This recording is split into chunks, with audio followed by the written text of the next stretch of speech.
Cook with কোয়েলের ফ্রেন্ডসরা আশা করি খুব ভালো আছো। আজকে তোমাদের সাথে একটা ইজি ব্রেকফাস্টের রেসিপি শেয়ার করব, সেটা হচ্ছে ইয়োগার্ট পারফে।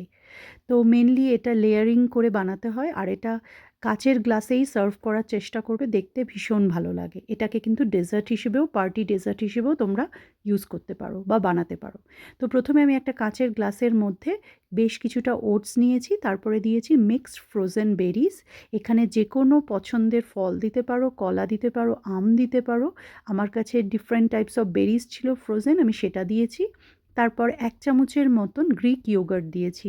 তোমরা চাইলে এখানে ফ্লেভার্ড ইয়োগার্টও দিতে পারো। এটা কিন্তু একদম নর্মাল একটা ইয়োগার্ট, সেটা দিয়েছি। এটাতে একদম সুগারলেস বলতে পারো, চিনি থাকে না। তো সেই ইয়োগার্টটা ইউজ করেছি। তারপরে দিয়েছি একটা গ্রানোলা বারকে একটু ভেঙে টুকরো টুকরো করে।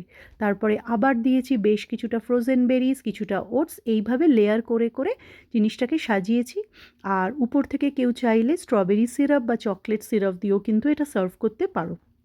এটাকে আগে থেকে বানিয়ে যদি ফ্রিজে রেখে দাও, তাহলে পার্টির ক্ষেত্রে কিন্তু খুব ইজি একটা ডেজার্ট হিসেবে করা যায়। বাচ্চারাও ভালো খায় এবং বড়দেরও কিন্তু বেশ লাগে।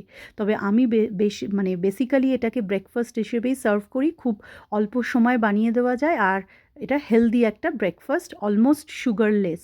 তো সেক্ষেত্রে তোমরা প্লিজ ট্রাই করে জানিও কেমন লাগলো। ভালো লাগলে শেয়ার করো।